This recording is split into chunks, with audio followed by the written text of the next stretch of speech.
Diary of a Working Girl. Thank you for joining me. I'm Cerise. This is my channel. Please take a moment to subscribe and hit that like button. Let's begin. So, Cerise told me to choose a name that would be the farthest thing away from my name. So I thought I would choose a American type of name. So let's just call me Tammy. Well, I was a working girl. I'm no longer a working girl, but, I was one. And I was one for about a decade. I started when I was 19 years old, and it's not something that I wanted to do. I mean, it was beautiful meeting a lot of different men and going to all the different villas in Sosua. And I'm originally from the Dominican Republic, and I've lived all over the Dominican Republic, unlike most Dominicans. I've lived in Santo Domingo, Santiago, and I just floated around. When I was 19, I left home with my friend. We lived in a small town. It's called Yeseca.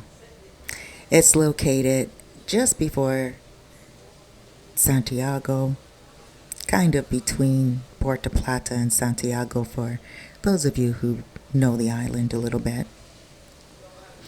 So we went to Santiago, and we thought we were going to get some jobs at first. And we were working, and the money wasn't good. And to be honest, the apartments that we could afford with the money that we were making was just really like a hole in the wall. The cockroaches were just as big as the rats. I couldn't handle it. My friend couldn't handle it. So we took off and went to Santo Domingo. When we were in Santo Domingo, we heard of a place called Bávaro. It's a beach town. While we were in Bávaro, we met some American men. And they asked us if we wanted to go with them to Sosua. And we both said yes right away. Now, we've heard of Sosua, and we knew that Sosua was more of the glitz and glamour, more like the fast lifestyle for girls. And they knew we were looking for better jobs. We met these guys on the beach. We were trying to do massages. We were trying to work in hotels. We were trying real hard, and it just wasn't working out for us. And the guys told us, they said, well, Sosua is the place where you're going to get way more tips from tourists. There's a lot more going on there. And we thought, that's amazing. So we hitched a ride, and both of us were excited. Both of us brought all our bags, everything we owned, and we took off for Sosua. And Sosua was like that famous American song, Hotel California. You may come, but you may never leave. And I didn't want to leave. As a matter of fact, I learned that saying from Cerise. She never wants to leave either. And although she does business here and she's Canadian and she lives a very different lifestyle than what I lived, I ended up finding her on YouTube because my now relationship, which I will get more into in a second, just loves hearing about Storytime. She has Storytime on her channel. But this series is dedicated just to working girls. And my husband encouraged me. That's who my relationship is with right now. I'm actually married. But I don't want to get too far into the story because that is what it's all about. So I got married, and my husband was like, oh my gosh, Cerise just started this new series. You really got to tell her your story. And I didn't want to at first because I like to be confidential. But then I remembered that that's one of her things. She doesn't tell. And so for me, it was therapeutic to get this story off my chest. So I arrived to Sosua, and my friend and I, we were looking in hotel after hotel and bar after bar, restaurant after restaurant, and we really wanted to stay together. We wanted to get a job at the same place, but there were no places that were hiring two females at once. And so we found that we were separated. She worked somewhere along the beach, I will not say, on Playa Sosua, and I ended up working in one of the restaurants. I was making good tips at first, a lot of good tips. I worked in a bar at nighttime. And then my friend, she was starting to do different things. She started to get into the fast, negative lifestyle. She was going to the casinos at night because she worked on the beach during the day. And so her nights were boring. I worked at night. She would come to the bar where I worked and she would sit there for a minute. But, as a beautiful young lady, guys eventually approached her. She would go with the guys, and it wasn't long before she started to do little favors for money. Now, she didn't necessarily walk on the street, but she did go to all of the different bars. And it wasn't long before she stopped coming to the bar that I worked in, and she would go to the most popular bars where she would find more men. So eventually, she became a full-fledged working girl. We still lived together. There was about a window of time every single day that we would have coffee. I got off work at around 2 o'clock in the morning. When I would be getting home, she would still be out. So we would have coffee with each other at around 8:30. As she was showering, I would make the coffee and just a little bit of breakfast, a bun with a little bit of butter on it. Eventually, she would tell me all types of different stories while she was in the shower, and she kind of romanticized the life of a working girl. And she would tell me how much money she would make, but she was always still short on the rent. And I would be like, well, where's your money? And she'd show me a new outfit she got. Or she'd tell me the great night she had with her other friends that she made. So then eventually, I got tired of struggling. I got tired of it all, and I knew within myself that if I became a working girl, I would make it a profession, not just something that I did for fun for the day. I knew that I would save my money and use it for my future.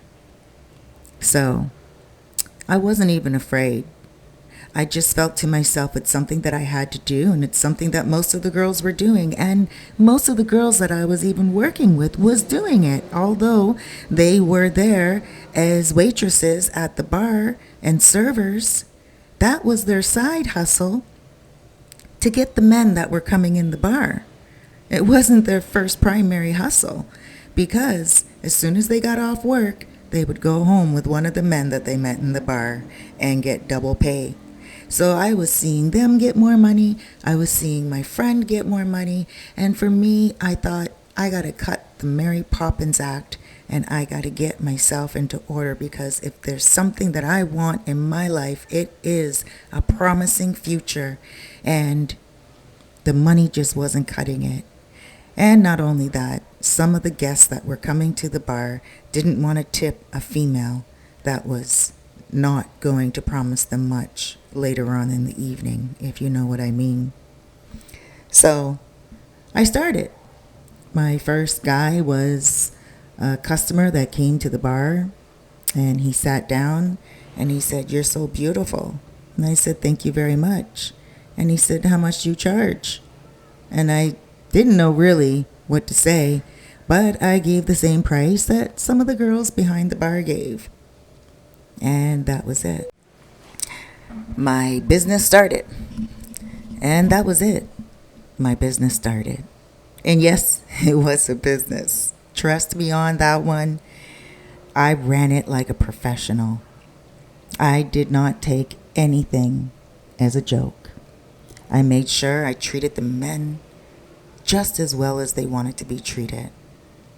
I really had no problem making sure that my customer was happy. But by the time I turned 27, I started to become very tired.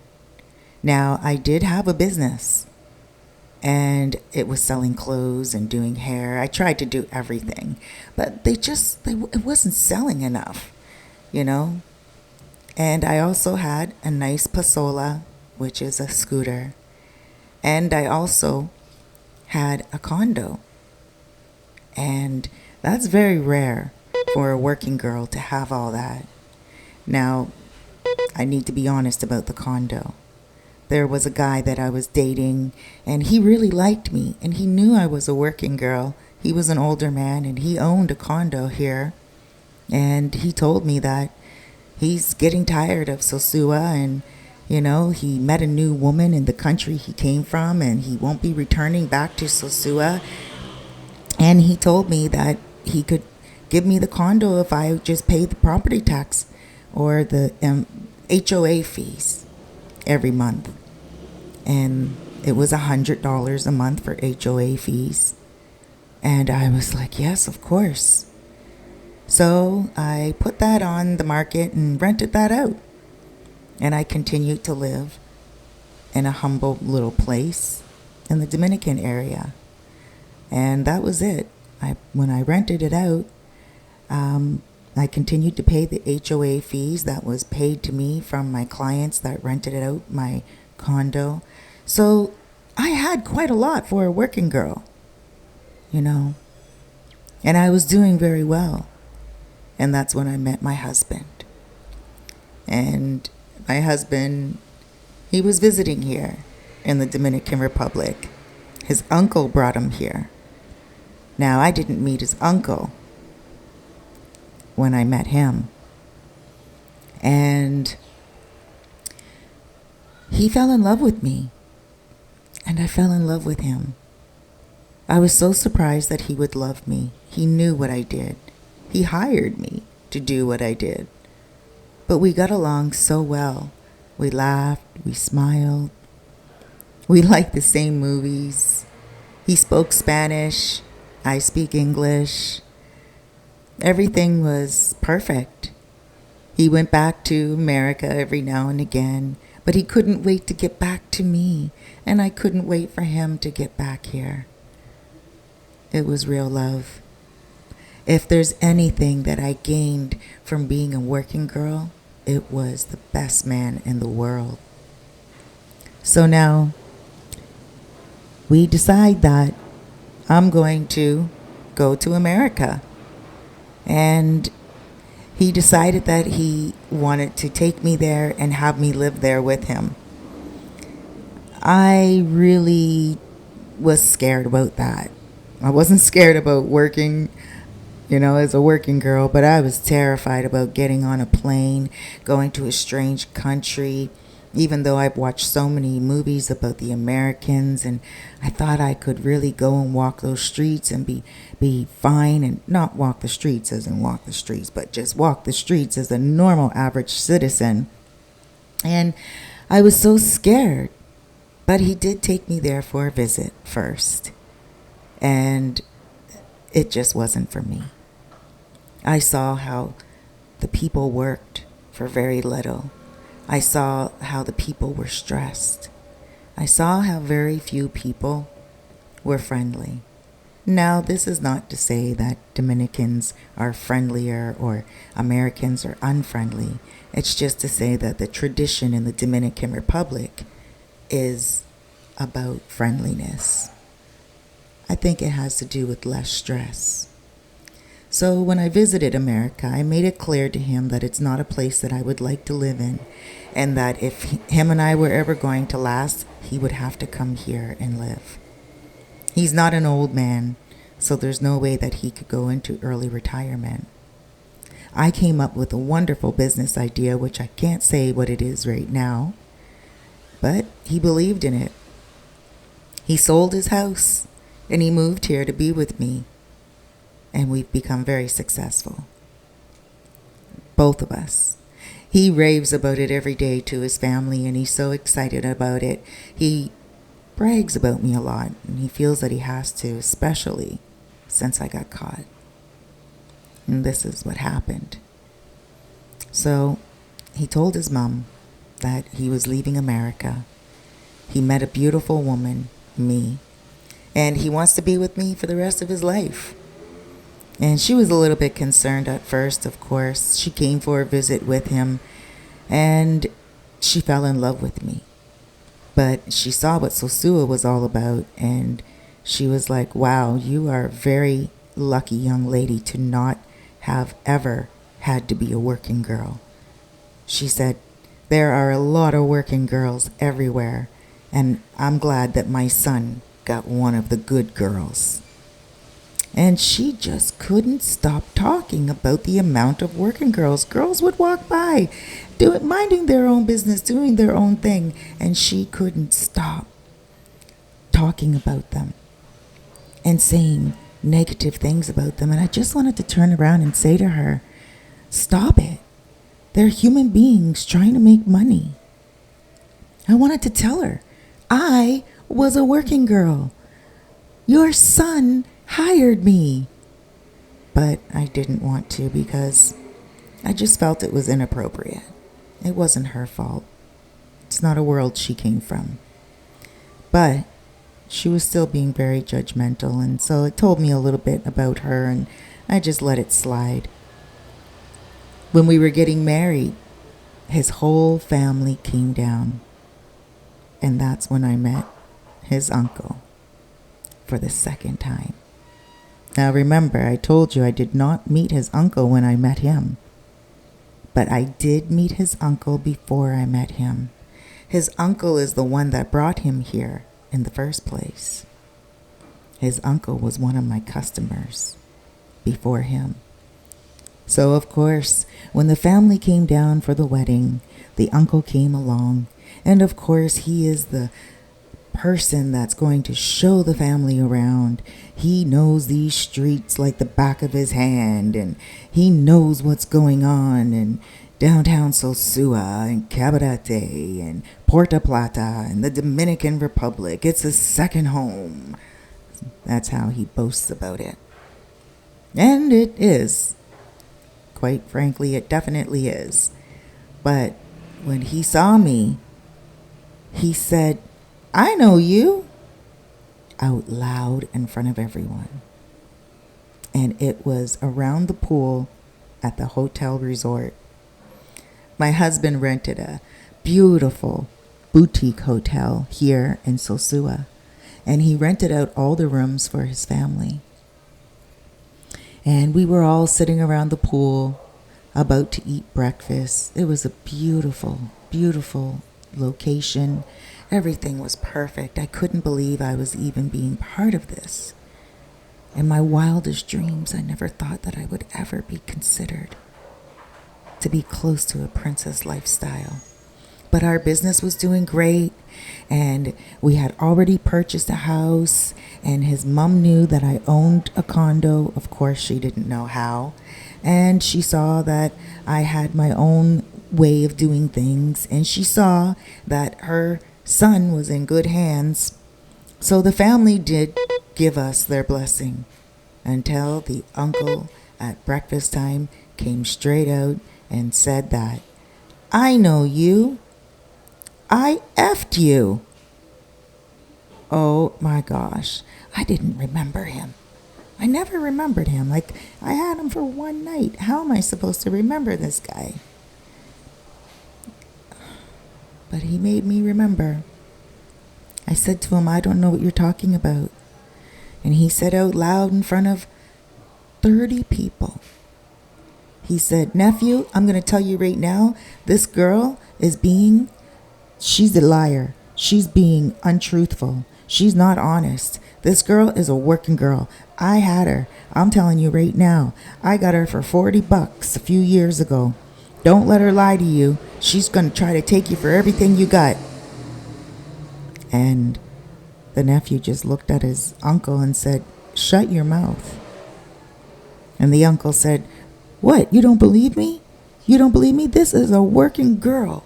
I had her, and I remember her because I met her in a bar, and she was between clients, and she made me finish fast. She said, 'Hurry up, hurry up. Oh my gosh, you're not paying for the whole night. I'm giving you a deal.'" And then I remembered him, because that's the first time I ever told someone to hurry up. Like I told you in the beginning of the story, I love to please my customers. I loved to make sure that they were happy and not rush them. And that way, I got their business again, and their friends' businesses. I won't say I was passed around, but I will say that a lot of men referred my services. But this one man just wouldn't stop. And he took a couple of, helpful little capsules. How about we say that? And he just wouldn't stop. And it was annoying. And he just would not come to his fruition. And then I just said to him, "You better hurry up or I'm leaving, because you're not paying me enough to stay here all night." And he immediately burst it. And then I got up. I washed up quickly and I took off. And that was it. And he told that story in front of my husband's family. And my husband's mother said, "You are mistaken her. This woman is not somebody that is ever going to do that, ever has done it." And she just started to blah, blah, blah, blah, blah, stick up for me. Until the uncle said, "She has a tattoo on her back. It's a tattoo, and it is of the Ace of Spades." Now, it is of the Ace of Spades, and I do have a tattoo. And nobody would know that. Nobody. Because it's very tiny and I keep it hidden. It's special to me. My dad was a card player back in the day, and so he has disowned me ever since he found out that I was a working girl. And I really loved my dad and still love him, and I was daddy's little girl. So I got myself an Ace of Spades. Nobody knew at all. And he happened to see it. And I can remember that he asked me, as he was inspecting my body before we did our little deed, he asked me, "What does that Ace of Spades represent?" It's just one card. He asked me, "Do I play cards?" And I told him no. In any case, the mother said, pull up your top. Show him that you don't have a tattoo." And I said, "I do have a tattoo."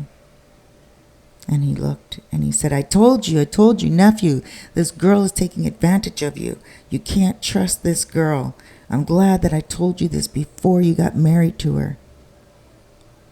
And my husband jumped up and he said, "This is going to be my wife tomorrow. I don't care if any of you deny her. I don't care who accepts her. This is my wife. And whoever she had in the past, whatever she did in the past, whatever she said in the past is in the past. This is a new day. We're moving forward. This is my wife."